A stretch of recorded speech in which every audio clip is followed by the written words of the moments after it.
So, we've got the car, and we've got the track. We're also going to be running on hard difficulty, with no assist, well except for the ABS. So let's take a look at the tune that's going to make all of this possible.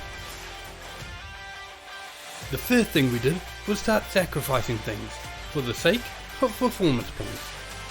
So goodbye decent racing tyres, and hello sports hards. Next change was adding downforce, which may hinder our high-end speed, but it's going to give us a bunch of extra performance points to work with, and also it's going to make the car a little bit more stable. And with this car, trust me, you need it. Finally, adding ballast, which makes numerous things worse, but it gives us more performance points and allows us to even out the weight for a more stable ride. And with all those sacrifices, the Beetle is now running at max power. Now all we have to do is make sure the damn thing doesn't murder us the moment we so much as look at it. And for that, we need to do the suspension. We set the rear height lower to really keep those wheels planted. Then, for the anti-roll bars, we made the front stiffer to give it a more understeering nature. After that, the springs, where we set the rear softer to allow weight to travel to the back and really push those tyres onto the road, allowing better acceleration on corner exits. It was a similar process with the natural frequency, as all we were trying to do is get as much weight over those rear wheels. Hopefully, this stopped us from going in circles. After that, it was time for the camber, where we increased both the front and the rear to a point where coring seemed stable. Then it was the toe angle, where we set it up for stability on the straights and also a more understeering nature. As you can see, I'm doing everything I can to get rid of the oversteer that naturally comes with this vehicle. Finally, it was the gearbox, and it's a rolling start, so first gear only had to be as low as was required to come out of that final hairpin, and the highest gear to outrun our opponents. Then just balance everything in between, and with that, we're ready to race.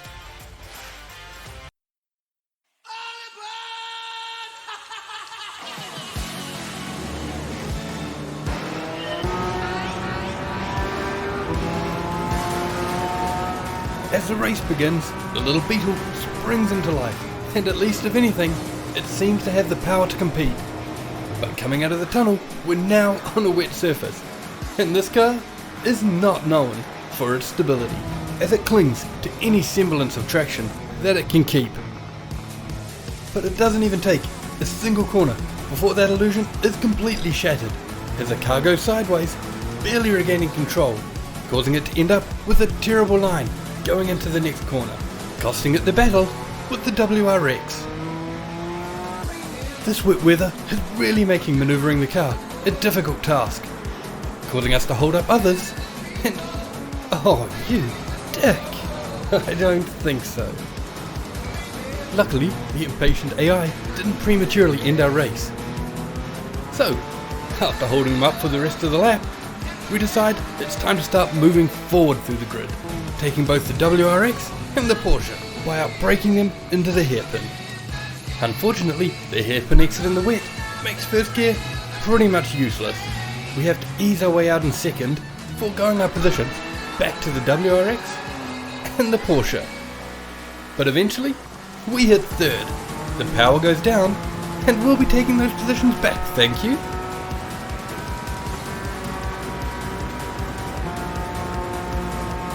At this point, the race reaches a stalemate. We neither gain nor lose any positions for a long period of time. The only benefit is that lap after lap, the track is slowly becoming dry, which is great news for us. Eventually, the 6th lap rolls around, and 3AI decide to make a fuel stop. But not us.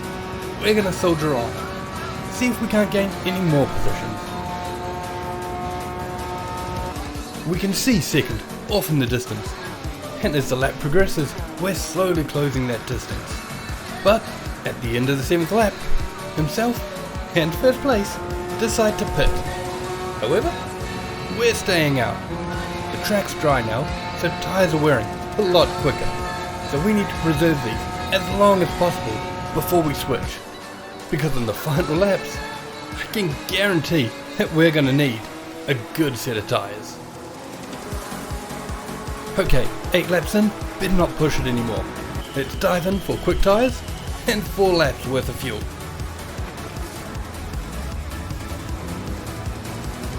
Coming out of the pits, the skyline flies past us so quick. For a second, I thought my car might have been stationary. But eventually, we build up the speed, and now we're chasing them down. It doesn't take long before we come across a WRX instead. Clearly the skyline's moved on from him, so we need to follow suit. But we're going to fall too far behind to catch up. So we look for a good moment to overtake, and then we make our move, squeezing through on the inside and taking the position, back on target to chase down the skyline. It looks like we've built up quite the queue of cars behind us, but luckily we got the straights where we should be able to destroy them. And that is exactly what we do.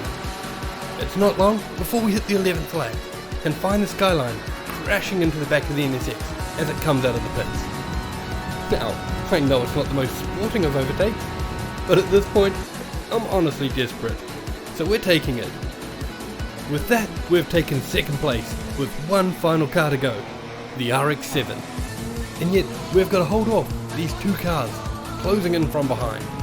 What we need is a plan.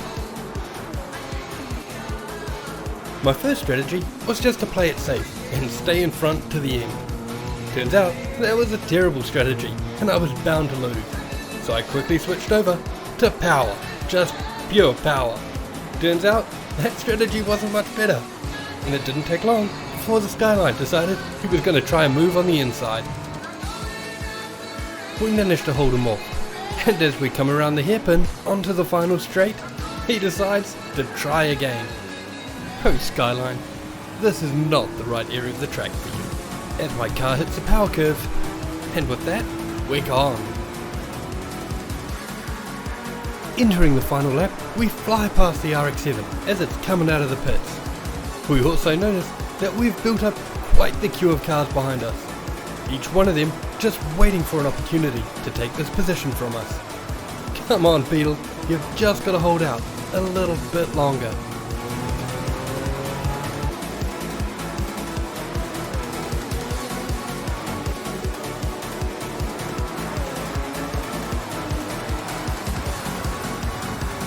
We enter the final hairpin, coming out with the NSX nipping at our heels. But if we know anything about this car, it's that nothing is going to touch us on these straights. Coming across the line for a nice, comfortable win.